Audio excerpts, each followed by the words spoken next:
अपने जीवन में बेपरवाह हो जाइए, बिल्कुल बेपरवाह।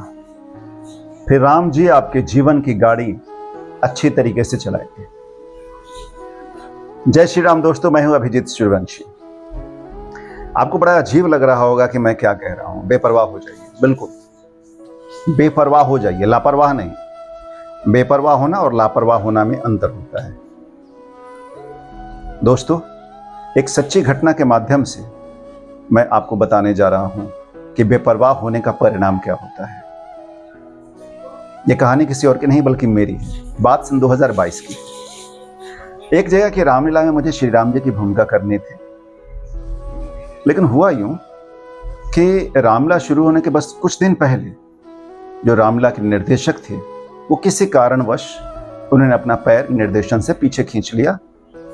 तो उनके साथ जो कलाकार आए थे, 9-10 कलाकार थे, उन्होंने भी पैर पीछे खींच लिया। अब रामलीला होने में बचे थे केवल 15 दिन और पूरी टीम में केवल 3 ही कलाकार थे उस समय। मैं जो श्री राम की भूमिका कर रहा था, मेरे एक मित्र जो लक्ष्मण की भूमिका कर रहे थे, और एक और लेडी थी जो माता सीता की भूमिका कर रही थी। अब इधर भी लोग तनाव में, उधर कमेटी भी तनाव में कि भाई कैसे होगी रामलीला, क्योंकि जहाँ रामलीला होती है वहाँ 100 वर्षों से अधिक हो गई रामलीला होते हुए। वहाँ पे 13-14 दिनों की रामलीला होती है और प्रत्येक दिन 3 घंटे से ऊपर की रामलीला होती है, फिल्म की तरह लगातार, बीच में कोई ब्रेक नहीं।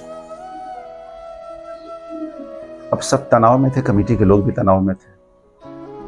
मैंने कहा कि देखिए, निश्चिंत रहिए, श्री राम जी की लीला है, जबरदस्त होगी। अब मैंने ऐसा क्यों कहा था? क्योंकि इसके पीछे एक कारण था। कारण यह था दोस्तों कि जब मैंने पहली बार रामलीला की, सबसे पहली बार, तो जो हमारी पहली रामलीला के जो निर्देशक थे उन्होंने मुझे एक बात बताई थी। उन्होंने कहा था कि देखो, बिल्कुल ही सात्विक भाव से तुम रामलीला करो।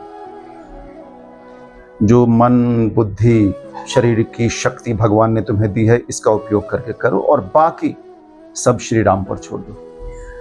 श्री राम जी इतना अच्छा कर देंगे जितना तुम सोच नहीं सकते, कल्पना नहीं कर सकते। तो दोस्तों, मैंने पहले पीछे देखा हुआ था इस बेपरवाही का परिणाम। बेपरवाही इसी को कहते हैं कि हमने अपने तरफ से कर दिया कि जो सामर्थ्य शक्ति आपने दी है उसका उपयोग करके अब आप संभाल लो, अब आप संभाल लो, आप हो बस। और संभालना पड़ेगा, संभालना पड़ेगा, हमारा हक है आपके ऊपर।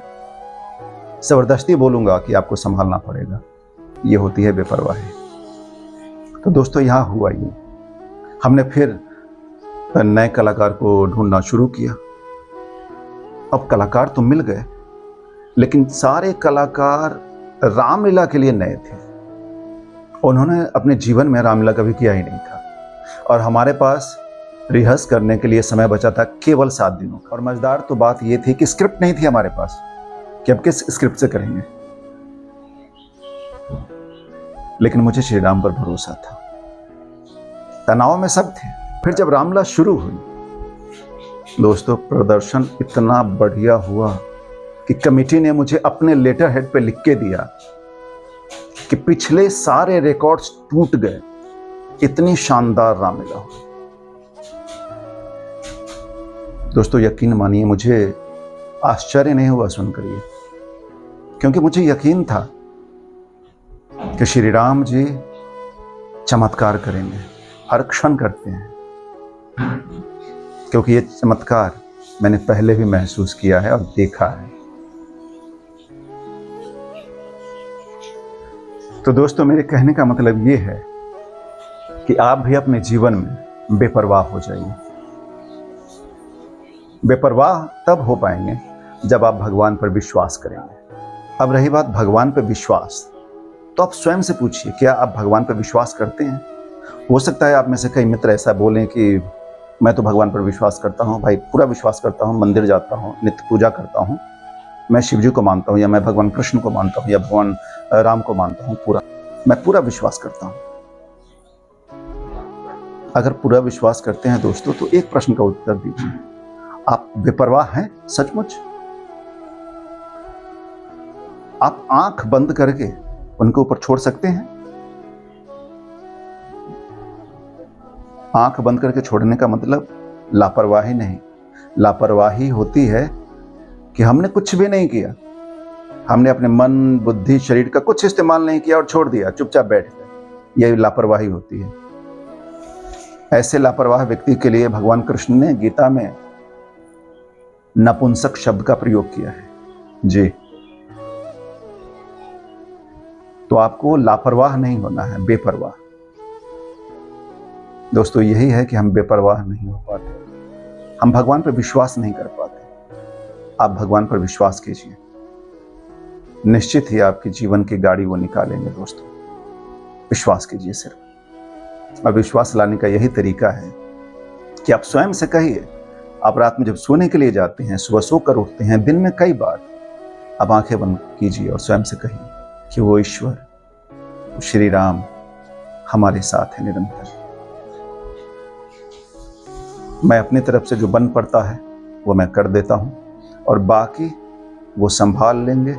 उनको संभालना पड़ेगा। आपको ये आना चाहिए बोलने के लिए दोस्तों कि हे राम, आपको संभालना पड़ेगा, संभालना पड़ेगा आपको, क्योंकि आप पर मेरा अधिकार है। आप पर मेरा अधिकार है। आप मेरे हैं। आप मेरे उतने अपने हैं जितना कोई सगा मेरा अपना नहीं। फिर देखिए दोस्तों, आप अपने जीवन का अनुभव जरूर बताइएगा नीचे कमेंट बॉक्स में। तो चलिए फिर मिलते हैं अगले वीडियो में। जय श्री राम।